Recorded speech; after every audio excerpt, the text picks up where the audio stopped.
wanna give nobody none of my jelly rolls. I wouldn't give you a piece of this cake to save your soul. My mom told me today, before she went away, to be a good boy, she'd bring me a toy. I'm my mama's pride and joy. Now there ain't no use for you to keep on hanging round. I love you, but I've got to let you down. Olá pessoal, sejam bem-vindos a mais um episódio do Castalho Podcast. No episódio de hoje nós vamos continuar a conversa com o Thiago Avelino. No episódio anterior a gente falou um pouco sobre Vim Bootstrap, Beer Blogging, e hoje a gente vai continuar a conversa. Para conhecer um pouco mais o Thiago Avelino, a gente viu lá que ele participa, né, do GitHub Developer Program. A gente ficou curioso para saber o que você está aprontando com a API do GitHub, Thiago. Tá, isso eu entrei meio de supetão, sem saber o que era. Bom, o que eu estou tentando fazer, né? O que eu estou aprontando? Uma das coisas que eu estou contribuindo é teste na API. Então, antes de lançar a release da API do GitHub, eles abrem para os desenvolvedores que quer testar, que participa desse programa, e a gente consegue mandar feedback de erro, de gargalo na API e assim por diante. Então, uma das coisas que eu estou fazendo é testar a API, e uma das ideias que eu tenho em fazer, como eu uso um browser que eu acho que não é de gente, é um browser mod Vim e tal, e por trás é um WebKit, eu preciso de notificação de pull request ou notificação que comentário em uma issue que eu estou participando. E uma das coisas que eu vou desenvolver usando a API nova do GitHub é um plugin para esse browser que eu uso, que é o DWB, o nome do browser. Praticamente é isso que eu estou ajudando o pessoal do GitHub. Ah, bacana. Então, esse Developer Program do GitHub é se você está ajudando tanto na parte de teste, se você está criando algum aplicativo, né? Exatamente.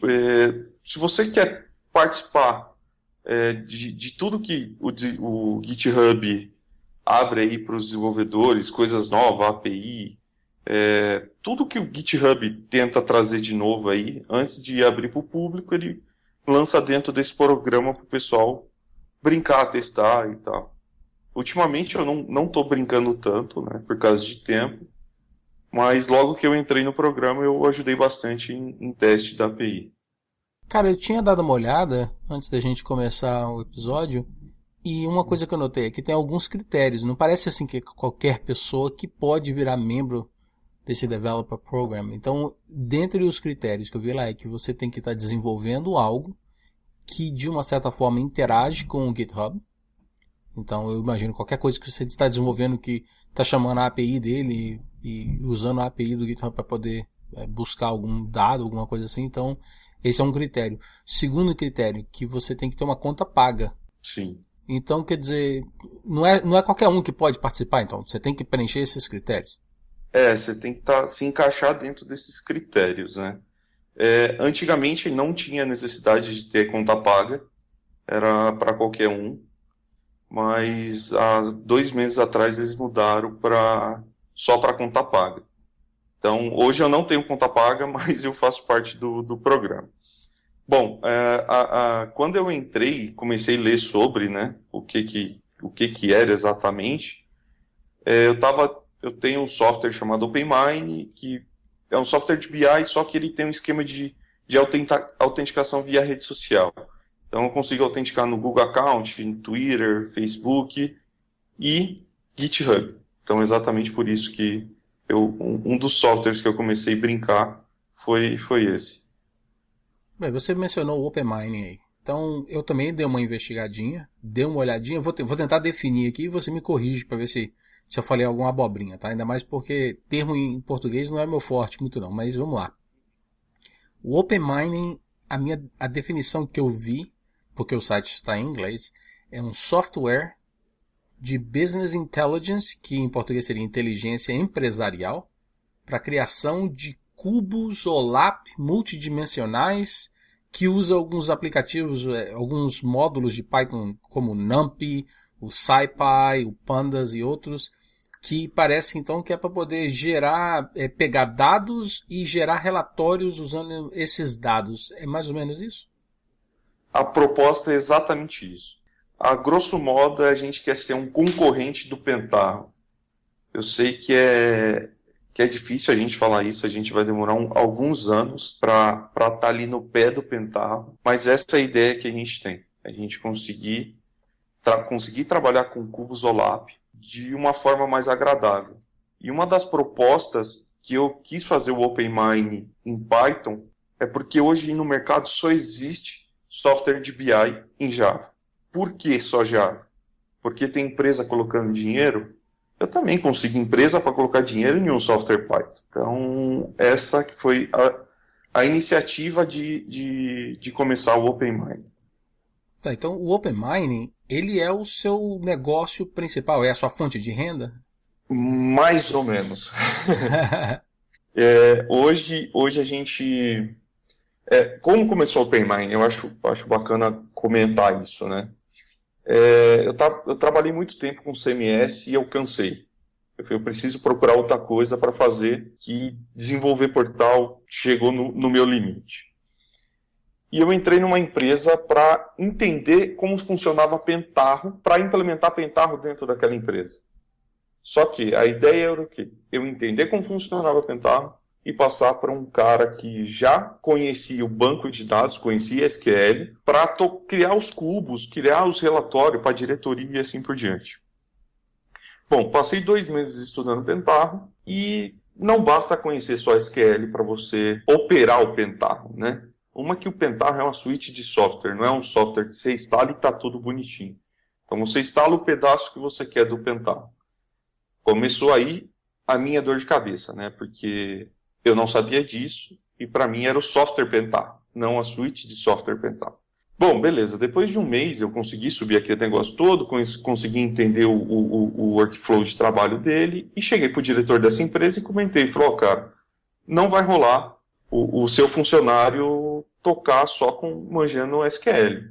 Ele vai ter que conhecer muito JavaScript, muito HTML e muito CSS para deixar o relatório bonito. Eu acredito que daqui 6 meses você está entregando um relatório para o seu diretor. E isso foi um choque, né? Porque ele precisava do relatório daqui a um mês para mostrar para o diretor, para ver a evolução da empresa e assim por diante. Bom, em contrapartida, como eu gosto muito de Python, eu gosto muito de open source, eu conheci um cara chamado Pandas, que é um software que usa... É um software de processamento matemático, que eu consigo importar dados para ele, e ele me plota o que eu quiser na tela. Me plota gráfico, me plota tabela, me gera PDF, me gera CSV, me gera tudo. E eu consigo fazer filtro. Me traz essa coluna que seja dado maior que 20 e assim por diante. Bom, e eu comecei a brincar com aquilo, né, no console e falei, eu acho que dá para fazer um projeto open source. Dei o nome de OpenMine. Até então não era nada. Era simplesmente um nome.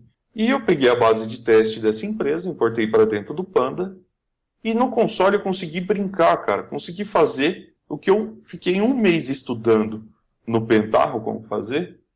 No console eu consegui fazer em 2 dias. E apresentei isso para o diretor dessa empresa, que é a empresa chamada Up.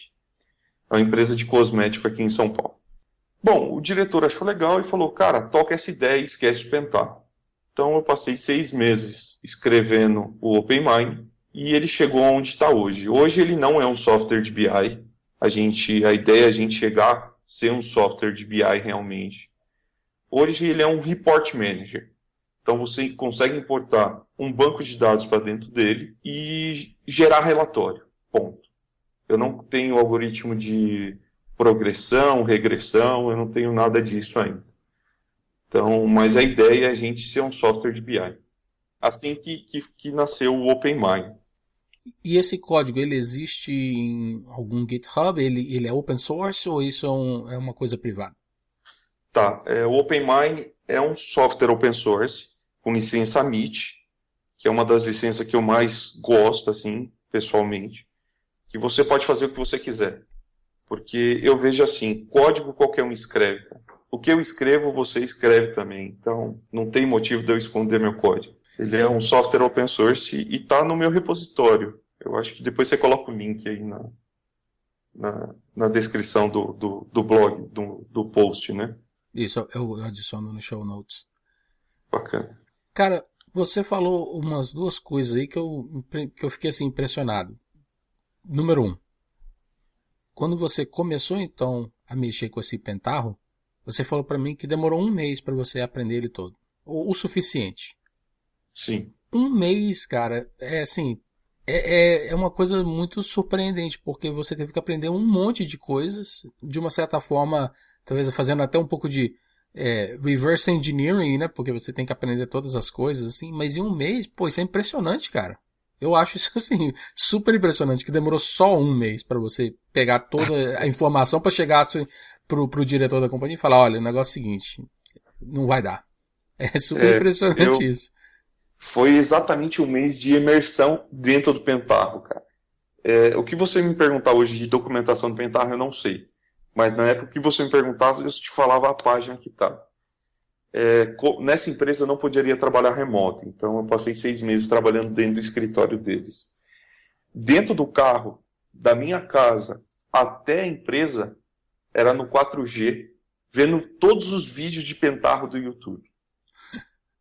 Então, eu acordava às 6 horas da manhã e ia dormir meia-noite pensando em pentarro. Foi porque eu sabia que era um negócio que eu não tinha familiaridade. O diretor da empresa sabia disso, só que ele tinha estimado 3 meses, mais ou menos, para mim conseguir entregar alguma coisa. E como eu gosto de desafio, então eu falei, pô, eu acho que isso pode ser bacana. E era um software que eu acho legal, cara. BI, eu sou formado em matemática, então BI é uma área que eu tenho, que eu acho bacana, né? Business Intelligence. A tradução para português que não é muito legal, mas BI é legal. Não, aí a segunda coisa que me impressionou é que você falou que uma vez que você falou pro diretor e ele topou o seu desafio também, que você falou que em 2 meses você já estava com o OpenMining. Então, Sim. 2 meses, uma pessoa só, cara, você? Tá, em 2 meses eu não tinha layout, né? Eu cuspia HTML feio, mas cuspia. Mas Aí é impressionante depois, isso, que isso? e os dados dessa empresa era um pouquinho grande, cara. A gente brincava aí com dados de 250 GB processando. Então, 250 GB de texto. Então, era bastante coisa. Caramba. Depois de 2 meses, ele colocou um pessoal de front-end para ajudar, que não é muito minha praia. Mas faz sentido, né? Tem muita gente igual, por exemplo, eu em termos de front-end, eu não entendo bolufas. Pede pra mim fazer um design de algum front-end, eu não tenho nem ideia de como fazer. Bom, o que eu queria saber com relação ao OpenMine, né? Eu tive presente na sua palestra lá na Python Brasil do ano passado. E eu cheguei a ver a demonstração lá, tá funcionando perfeitamente. Só que com relação ao NumPy e o SciPy, parece que esse é algo recente, né? Que você está adicionando no projeto. Eu não lembro se na apresentação já estava fazendo uso. Não, eu não estava fazendo uso, até mesmo que a gente não tinha sistema de ETL, né? Não sei se ETL é um termo familiar, né? Mas o que é um ETL? Vamos pensar um exemplo. Eu vou tirar dados de um banco de dados Postgre, por exemplo, e eu vou jogar por dentro do OpenMine. O ETL é aquele cara que fica no meio para tratar os dados. Um exemplo, eu quero tirar um datetime do meu banco e converter ele para um time, para um date, por exemplo. Esse é o processo do ETL dentro de um sistema de BI. Então ele faz a conversão, cria campos novos, junta, sei lá, eu quero pegar dados de uma tabela e mesclar com um dado que eu tenho em um banco, em um outro banco local. Com o ETL você consegue mesclar dados, né, e criar campos novos, criar dados novos e assim por diante. E eu estou usando o SciPy exatamente nesse ETL. Ah, entendi. Mas no caso do NumPy, por exemplo, teve alguma coisa a ver com relação à performance? Alguma coisa, você tem algum número para poder comentar ou não? Tá, o NumPy a gente usa indiretamente via Panda, né? O Pandas ele usa NumPy por baixo, então a gente dentro do OpenMine a gente não tem nenhum código em NumPy, a gente usa toda a interface do Pandas. Por exemplo, eu quero criar um array NumPy. A gente usa o Pandas um método específico que ele cria esse array NumPy. Ah, interessante. Entendeu? A gente não usa diretamente ele. E você mencionou ainda que ainda existem algumas coisas que você ainda precisa implementar no OpenMining. Então, isso aí está no seu roadmap, está aí no futuro do projeto? Sim, a gente esbarrou um pouco em performance, né? Como muitos sabem, Python é uma linguagem bacana, é uma linguagem muito legível, só que performance não é muito a praia dele. E existem muitas coisas mais performáticas, como Go, C e assim por diante. E muitas coisas dentro do OpenMining eu estou tendo que migrar para C. E lendo com SciPy. Aí muitas pessoas me perguntam por que não mudar de tecnologia, né? Por mim, o OpenMining nasceria em Go. Só que hoje eu não tenho uma biblioteca matemática boa em Go como eu tenho no NumPy. Então, ele deve continuar durante muito tempo ainda em Python. Bom, já que você mencionou sobre Go, e mudando um pouco de assunto ou projeto, né?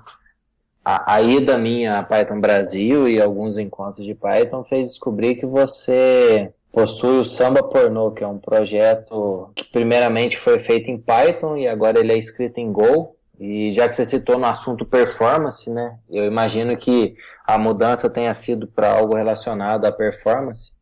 Então, você poderia comentar um pouco sobre o Samba Pornô, o que ele é, e um pouco mais da experiência do projeto. E já deixo um aviso aqui antes, que quem utilizar o link no show note, que tem conteúdo pornográfico explícito na brincadeira. Bom, o Samba Pornô, cara, ele nasceu dos meus favoritos, estava difícil de gerenciar. A primeira coisa que eu pensei, eu preciso fazer um site. Eu sou desenvolvedor, vou colocar isso aqui em um site. E eu coloquei num WordPress, porque o Bootstrap é muito rápido. Clicou lá num painel de hospedagem e está rodando. Beleza, eu coloquei, comecei a indexar os vídeos e tal.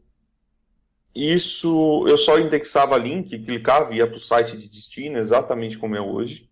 Só que depois de 6 meses eu comecei a ter um pouco de acesso.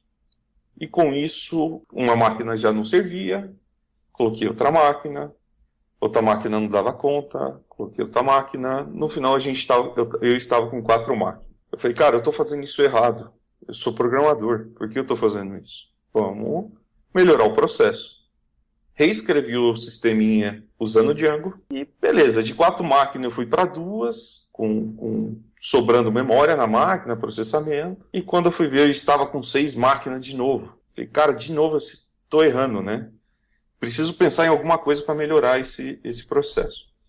Bom, como se escalar um site? Aí a gente vai estudar, né, como escalar um site e tal, não sei o quê.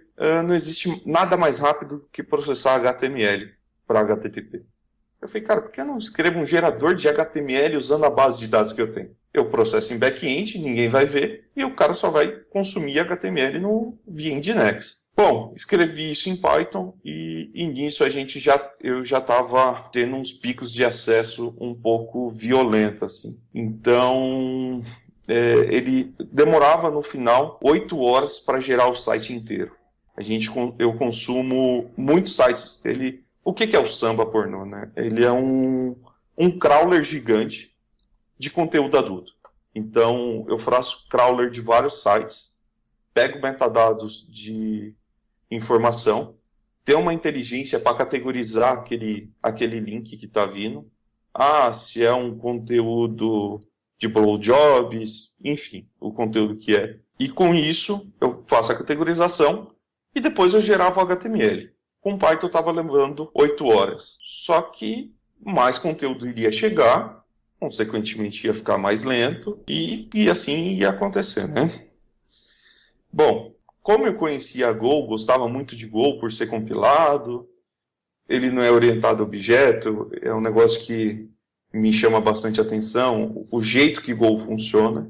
Eu comecei a reescrever o software em Go. E hoje, com a base 2 vezes maior do que eu tinha em Python, eu estou levando 4 horas e meia. A mesma coisa que eu comentei essa mesma coisa na Python Brasil do ano passado, que foi em novembro. Eu estava levando 4 horas e 10 para gerar o site. Em menos de 2 meses, me aumentou praticamente 20 minutos. isso quer dizer que tem muito conteúdo. Hoje, minha base de dados de texto, que está dentro de MongoDB, eu tenho média de 300 GB. Então, isso é texto, não tem imagem, não tem nada, só texto. Então, eu tenho bastante conteúdo. E é isso que é o samba pornô. E hoje a gente bate média de 55 milhões de page view dia. Se a gente fizer uma conta matemática, a gente está batendo 1,5 bilhão de page view mês. Bem, o seu projeto, então, ele faz a indexação de todos esses sites que tem esses vídeos, né, esse tipo de conteúdo. Mas você Exato. não hospeda eles, correto? Correto. Eu crawleio o site RedTube, por exemplo, pego todos os links dos vídeos e quando você clica para ver o vídeo, eu te levo para dentro do RedTube. Saquei. E você tem algum tipo de convênio, alguma coisa com eles? Como é que... Bem, eu imagino que você tem esse site, então tem 55 milhões de visitas e eu tô pensando aqui na minha cabeça assim, puxa vida, isso aí é uma máquina de fazer dinheiro. Então, como é que é essa parte aí, cara? Você pode contar alguma coisa sobre esse lado financeiro? Posso sim. Posso. Hoje eu não cobro nada para o usuário acessar o site, que eu acho que esse não é um negócio legal você cobrar para o cara consumir um site de conteúdo adulto. Então, como eu sou um crawler gigante e só faço categorização, como que eu ganho dinheiro, né? Como existe o Google AdWords, não, Google AdSense, existe para conteúdo adulto também, porque Google não deixa colocar em conteúdo adulto. Então a gente usa um cara chamado Exoclick. Ele faz exatamente o que o AdSense faz. Você coloca banner lá no seu site e o cara clicou, você ganha dinheiro e tal. E no começo do Samba eu usava isso. Até o pessoal do Exoclick ver que o Samba estava começando a ter muito acesso. E eles vendem outro tipo de serviço sem ser banner. Então, hoje você tem um site e quer ter page view, você compra page view com esse Exoclick. É usuário real? O usuário está vendo o site? Pode ser que sim, pode ser que não.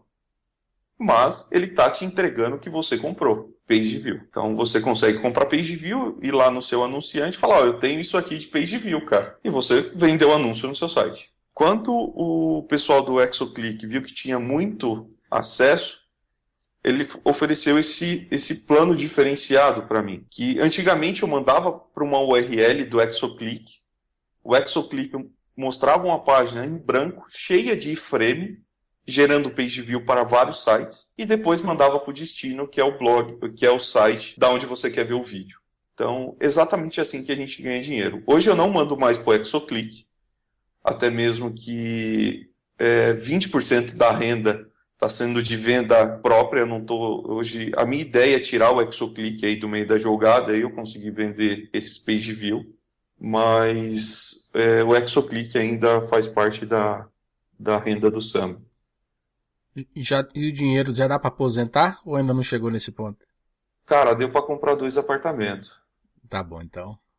Eu acho. E no Brasil, que é um pouco mais caro. Então me diz só mais uma coisinha. Então o Samba Pornô, então, primeiro, mostra como que você criou uma ferramenta e foi aprendendo com essa ferramenta até desenvolver um projeto um pouco mais, um código mais limpo, mais enxuto para te ajudar com o performance, mas também é uma forma de fazer dinheiro. Então, e você está usando tudo open source, que é muito bacana. Então, fazendo dinheiro, usando open source e aprendendo no processo. Você tem algum outro site que te dá um pouco de competição? Você tem alguma ideia, por exemplo, como que o Samba Pornô está em relação a outros sites parecidos no Brasil? Você tem alguma ideia? Tem. O Alexa, ele mostra os sites no Brasil, segmentado ou sem ser segmentado. Hoje, no Brasil, o Samba tá... A última vez que eu olhei, faz uns 15 dias que eu não olho, ele está na posição 125 do site mais acessado no Brasil. Uau! Então a gente compete aí com o UOL, com bastante sites grandes. Né? De conteúdo adulto fora do Brasil, a gente é muito ruim, cara. Quem acessa muito é brasileiro. Bem, pessoal, então no show notes vai ter o link, como a Eliezer falou. Você só toma cuidado, porque se você clicar no link, Não somos responsáveis pelo que você vai ver, mas é conteúdo pornográfico. Então saiba exatamente o que você está abrindo e aonde que você vai clicar. Não, por favor, não tenta abrir esse link no trabalho, tá? Senão você vai ter problemas aí depois. Isso de abrir no trabalho foi um negócio legal. Em 2011 até 2013 eu tinha vergonha de colocar isso no LinkedIn e tal, né? Porque é um site pornô, cara. Cara, por que eu vou colocar isso no LinkedIn? Até que eu desencanei, o negócio tá me dando dinheiro, então, porra, bacana. E eu coloquei no LinkedIn. E muitas pessoas no LinkedIn, sem ler o site, clicaram. E dentro da empresa abriu aquele site cheio de foto pornô, né? Bem, quando a gente conversou um pouco mais cedo, você mencionou para mim que você já morou nos Estados Unidos. Você falou que morou em New Jersey, ou Nova Jersey, como fala em português. Então, eu queria que você falasse só um pouquinho para mim sobre como foi que você veio parar nos Estados Unidos, como foi sua experiência vivendo aqui no exterior, né? E por que você voltou para o Brasil? Eu tinha uma startup antes disso tudo acontecer, que era uma startup de, como que eu posso falar? De pegar um banco NoSQL e escalar esse banco NoSQL. Você quer usar, sei lá, MongoDB? Não se preocupar com infra. A startup que eu tinha fazia todo o processo para você usando sua conta da Amazon. E a gente cobrava por isso. E até que eu recebi uma proposta de compra da startup. Era uma empresa de fora, e para esse processo acontecer mais fluido, eu tive que ir para fora. Bom, então foi esse tempo que eu fiquei em New Jersey. E como é que foi a experiência aqui? Você saindo do Brasil, então provavelmente foi a primeira vez, né? Você saindo do Brasil. Sim. Como é que foi a experiência morar aqui? Então, New Jersey é uma cidade de latino, né? Então, tem muito brasileiro, muito espanhol, né? Então, para mim não foi muito difícil, cara. Apesar de meu inglês não ser tão legal, eu consegui me virar bem, assim. Então, com o espanhol eu conseguia fazer tudo que eu fazia no dia a dia. Então, um portunhol, porque espanhol eu não falo também, né? Eu sei como é que é. Foi tranquilo. O problema é essa época de agora, né? Que a gente tem neve. E isso não é muito legal para brasileiro que não é acostumado. Mas faz parte, né? Você chegou aí a Newark, a cidade chamada Newark? Não fui, cara. Lá é o centro de brasileiro que tem. Brasileiro e português. Uhum. Mas tudo bem, aí me fala então, você estava aqui, aí você voltou então depois da venda, foi isso? Exatamente, eu passei 6 meses para esse processo de negociação, que quase acabaram não comprando a empresa, a startup, que eles me fizeram uma proposta, eu, como nunca tinha vendido uma empresa, sou programador, ganancioso para ganhar dinheiro, e eu fiz uma contraproposta maior. E eles falaram que não. Ou seja, eu iria quebrar, cara. Porque os caras eram grandes, eles poderiam refazer a ideia totalmente, eles têm desenvolvedores, têm dinheiro, têm investidor. E quando eu falei, não, beleza, então aceita outra, ele falou, não quero. Aí foi aquela fase de namoro de novo com a empresa, até eles, não, bacana, eu vou fechar, mas eu quero menos do que eu te ofereci a primeira vez. Mas aconteceu a venda, né? A experiência, o processo de venda de uma startup foi uma puta experiência que eu levo até hoje na minha vida. Então, foi bem legal. Bacana, isso aí dá um outro episódio, então. Eu costumo não falar muito disso, cara. Eu poderia até citar o nome da empresa, mas eu acho melhor não, então... Esquenta não, sem problema. Bom, o bate-papo foi interessante. A gente conheceu um pouco mais do que o Thiago está fazendo atualmente. E para a gente conhecer um pouquinho mais de onde que vem tudo, essas ideias, de onde pode ter surgido muito desses projetos, a gente vai entrar agora no Top 5. Eu queria comentar uma coisa antes, é rápido. O Og, no começo do primeiro episódio, o outro episódio, ele comentou que a gente já se conhecia, né? E na época eu trabalhava como programador Perl. E eu atormentava o org praticamente todo dia, porque ele já programava Python. E eu todo dia atormentava o org falando, Og, como que eu faço isso? tá dando erro de tal forma, como que eu faço? Como que eu faço? Então, um dos motivos para mim chegar onde eu tô hoje, programando, contribuir com o open source, tem a ajuda do nosso amigo Og. Se não fosse ele, pode ser que eu não estaria aqui. Gentileza sua, que isso, cara. Valeu, mas gentileza sua. Eu não fiz nada, quem criou tudo foi você, bicho. Ah, mas se não fosse você dar um empurrão e falar, moleque, aprende logo isso, eu não estaria aqui não, cara. Valeu, obrigado. Ah, o top 5, né? Vamos lá, para começar o top 5, qual seria a sua lista aí para música? Porra, cara, música, eu gosto de escutar música, muito música. Eu passo praticamente o dia inteiro escutando música, né? Só que eu não acho justo falar nome de música, cara, porque senão a gente vai ficar aqui conversando horas e horas falando todas as músicas que eu gosto. Eu vou simplificar um pouquinho falando o nome de bandas. Então, o que eu escuto muito, né? System of a Down, Offspring, Korn. Voltando a um pouco minha época de moleque, eu escutava muito Charlie Brown Jr., Los Hermanos. Eu gosto muito de um cantor que é judeu chamado Matsuaho. Gosto de Radiohead. É praticamente isso que eu escuto aí. Esse cantor que você mencionou que é judeu, o estilo dele é bem reggae, não é isso? Exatamente. Eu conheço. Bacana. Então, eu sou um pouco eclético, assim, tipo, eu escuto de tudo. Quando eu era moleque, eu escutava só eletrônico e, porra, hoje eu não consigo escutar mais, mas... Então, eu escuto, já passei por bastante fases aí de música. Hoje eu praticamente escuto rock, né? Eu também já passei por várias fases assim, e hoje tem música que eu ouvia antigamente e realmente não desce. A gente até pensa assim, como que eu era capaz de ouvir certo tipo de música.